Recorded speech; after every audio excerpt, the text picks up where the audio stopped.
Halo teman-teman pecinta serial Chinese drama, jumpa lagi di channel Ulasan Drama Asia.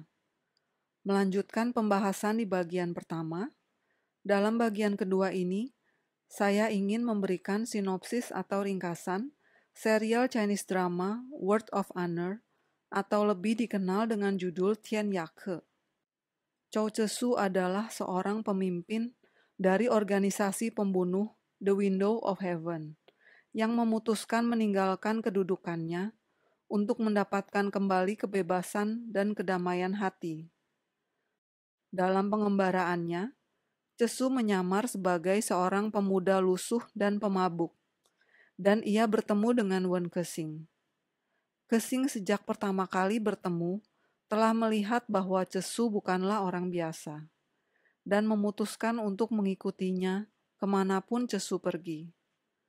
Tanpa sengaja, mereka berdua kemudian terlibat dalam kejadian-kejadian yang melibatkan politik pemerintahan dan sekte-sekte dalam dunia persilatan. Cesu bahkan mendapatkan seorang murid yang bernama Chang Chengling. Setelah peristiwa pembantaian Mirror Lake Sect atau sekte Danau Cermin, semua penghuni sekte ini tewas, termasuk papa dan kedua kakak Chengling.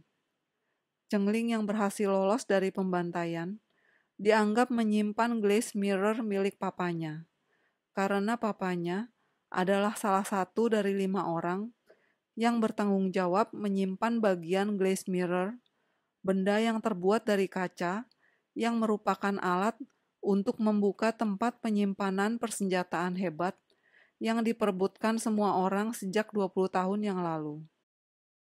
Atas nasihat Cesu, Chengling menyerahkan glass mirror milik papanya kepada Cao Chong, penanggung jawab dari Five Lake Alliance atau Aliansi 5 Danau.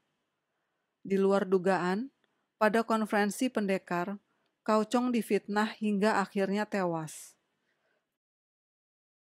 Kursi pemimpin jatuh ke tangan adik angkatnya Cao Qing. Chengling pun memilih untuk ikut bersama Cesu dan Kexing pergi ke perguruan Cesu, yaitu Four Seasons Manor atau kediaman 4 musim. Di sana ia hidup bahagia dengan Cesu dan Kexing. Sayangnya kondisi Cesu memburuk. Demi mendapatkan izin meninggalkan organisasi Window of Heaven, Cesu harus menjalani hukuman berat, yaitu memasang 7 buah paku siksaan ke 7 titik meridiannya. Akibatnya, kemampuan ilmu silatnya menurun, dan perlahan-lahan ia kehilangan panca inderanya, dan diperkirakan akan mati 3 tahun kemudian.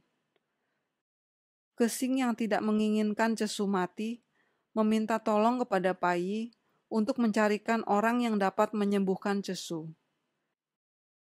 Keadaan makin kacau setelah Cao Qing menyebarkan fitnah bahwa Ghost Valley yang membantai sekte-sekte dunia persilatan. Ye Pai merasa ditipu oleh Kexing yang ternyata adalah ketua Ghost Valley. Kexing dikepung seluruh pendekar yang dipimpin oleh Cao Qing dan Scorpion King. Dengan alasan ingin membasmi Ghost Valley, Cao Qing sebenarnya ingin merebut kunci World's Armory yang diduga disimpan oleh Kexing. Kexing terdesak dan jatuh ke jurang. Cesu tidak keburu menolongnya. Merasa frustasi, Cesu berniat menantang Cao Qing yang ingin maju menjadi ketua dunia persilatan. Tak disangka Kexing muncul dan membongkar semua kejahatan Cao Qing. Akhirnya semua pendekar mengetahui kejadian yang sebenarnya terjadi mulai dari 20 tahun yang lalu hingga kini. Namun, Tetua Mo masih belum puas atas kekalahan pihak Cao Qing. Ia membawa murid-muridnya menyerang Ghost Valley yang sedang mempersiapkan pernikahan Kuxiang, asisten Kexing, dengan muridnya sendiri Cao Weining.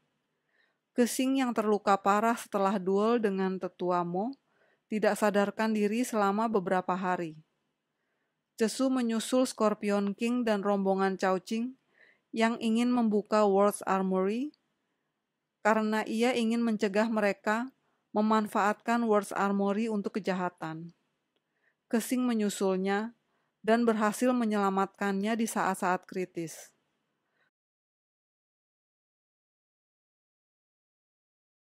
Di dalamnya, mereka menemukan kitab ilmu tingkat tinggi yang dapat menyembuhkan luka Cesu.